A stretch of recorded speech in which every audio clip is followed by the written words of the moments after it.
Have you ever wondered if God is involved in the details of your life, especially in finding the right person? Sometimes it can feel like we're left to navigate these big decisions on our own. But what if there's a bigger story unfolding? One that's guided by faith, prayer, and trust in something greater than ourselves? Genesis 24 shows us a love story that began not by chance, but by a prayer-filled mission. This chapter isn't just about romance. It's about the intersection of human longing and divine guidance. It's a reminder that God cares about the details and that sometimes the most important journeys start with a simple act of faith. Abraham, blessed in every way, knew his son Isaac needed a wife from his own people, not the Canaanites.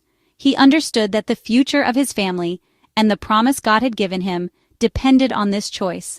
Abraham's wisdom and faith shaped every step he took, and he wanted to ensure that Isaac's future was built on the same foundation. He entrusted this sacred task to his most trusted servant.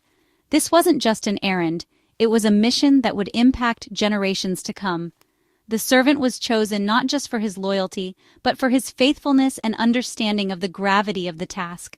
The servant, understanding the weight of his mission, asked, "What if the woman won't come back with me? Should I take Isaac there?" His questions reveal the uncertainty and responsibility he felt. He wanted to be sure he was following Abraham's wishes and God's will exactly. Abraham replied, "Do not take my son back. God will send his angel before you." Abraham's confidence wasn't just in his servant, but in God's faithfulness. He believed that God would go ahead, preparing the way and orchestrating every detail. This wasn't just Abraham's plan, it was a divine appointment, rooted in faith and trust in God's promise. Every step, every prayer, and every conversation was part of a larger story, a story of hope, obedience, and the belief that God's promises never fail. The servant set out, carrying not just gifts, but the future of God's covenant. With each step into the unknown, he trusted that God was guiding him, and that this journey would shape the destiny of a nation. The story was just beginning. Arriving in Mesopotamia, the servant faced a daunting task. How would he find the right woman among so many? Instead of searching blindly, he prayed, "Lord, make me successful today. May the woman who offers water to me and my camels be the one you've chosen for Isaac." This wasn't a test, but a request for God to reveal a woman of kindness and generosity, someone with a servant's heart. The servant's prayer was specific, humble, and full of faith, trusting God to guide him. He knew he couldn't do this alone. He needed God's unmistakable direction. He waited by the well, expectant for God's answer. Before the servant finished praying, Rebekah appeared at the well, Abraham's kin, beautiful and pure. The servant asked for water. Rebekah not only gave him a drink, but offered to water all his camels, just as he had prayed. Her actions revealed her generous, hard-working spirit. The servant watched in awe as she tirelessly drew water, confirming God's answer. Overjoyed, he gave her gold jewelry and asked about her family. Learning she was Bethuel's daughter, Abraham's kin, he worshipped God for his faithfulness. Every detail had fallen into place by God's hand. The mission was unfolding exactly as God intended. Rebekah hurried home, her heart pounding with excitement as she clutched the precious gifts given to her by the stranger at the well. Bursting through the doorway, she eagerly shared every detail of her encounter with her family, describing the man's words and the remarkable events that had just unfolded.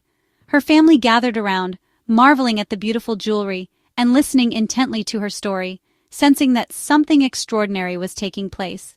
Laban, Rebekah's brother, was especially drawn to the sight of the gold and the generosity of the visitor. Hearing Rebekah's account, he rushed out to meet the servant, his curiosity and hospitality awakened. Laban greeted the servant warmly, inviting him into their home and offering him a place to rest, eager to learn more about this unexpected guest and the purpose of his journey. Despite the welcoming atmosphere and the food set before him, the servant remained focused on his mission. He politely refused to eat, explaining that he could not partake until he had shared the reason for his visit. With earnestness, he recounted Abraham's instructions, his own prayer for guidance, and the miraculous way God had answered him at the well. The servant spoke with conviction, making it clear that these events were not random or by chance. He described how every detail had unfolded according to God's plan, emphasizing that this meeting was divinely orchestrated. The family listened, captivated by the sense of purpose and destiny woven through the story. Laban and Bethuel, Rebekah's father, exchanged thoughtful glances. Recognizing the unmistakable hand of God in these events, they responded with humility and awe. "This matter comes from the Lord," they declared. "We cannot say anything to you one way or the other. Take Rebekah, and let her become the wife of your master's son, just as God has directed." Their answer was not just agreement, but a profound act of faith and surrender. They entrusted Rebekah's future to God's will, believing that his purposes were greater than their own understanding.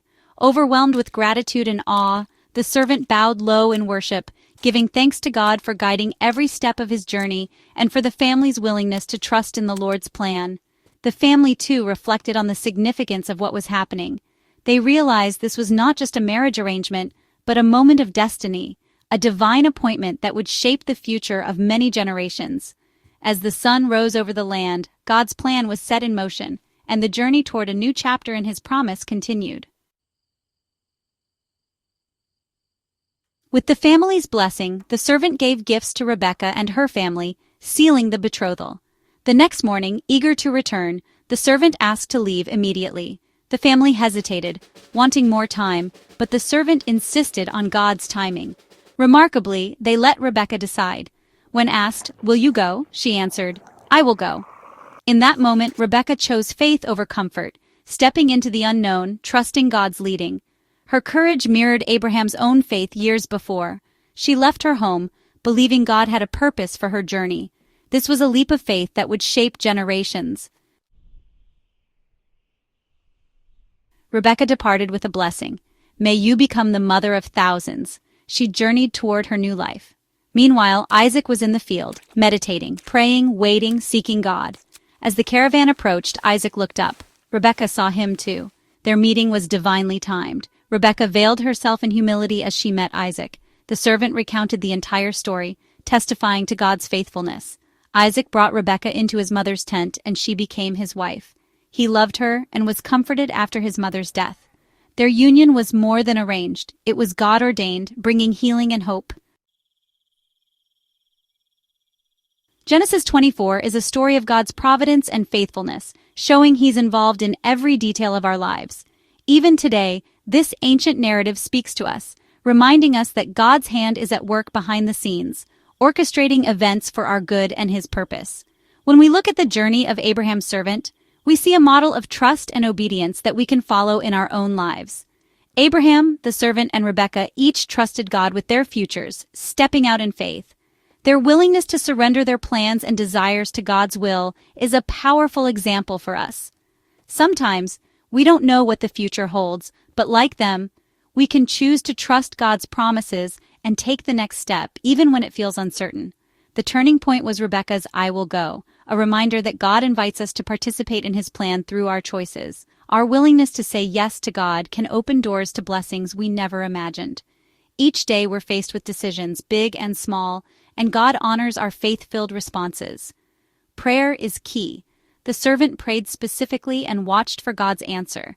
He didn't just act on his own wisdom, but sought God's direction at every step. This teaches us to bring our hopes, worries, and questions to God, trusting that he hears and responds in his perfect timing. We can do the same, seeking God's guidance in our big decisions and in the everyday moments. Writing down our prayers and watching for God's answers can strengthen our faith and help us see his faithfulness more clearly. Look for character, not just appearances, in relationships. Seek a heart like Rebekah's. True beauty is found in kindness, generosity, and a willingness to serve others. When we value these qualities, we build relationships that honor God and stand the test of time. Be courageous. When God calls, be willing to say, "I will go." Sometimes following God means stepping into the unknown, but he promises to go with us and provide what we need along the way. Trust that God, who orchestrated this ancient love story, is still guiding your steps today. No matter where you are on your journey, you can rely on his wisdom, love, and faithfulness to lead you forward. Thanks for joining me. If this story encouraged you, like, comment, and share. Walk in faith, knowing that God's story continues in your life and he delights in guiding those who trust him.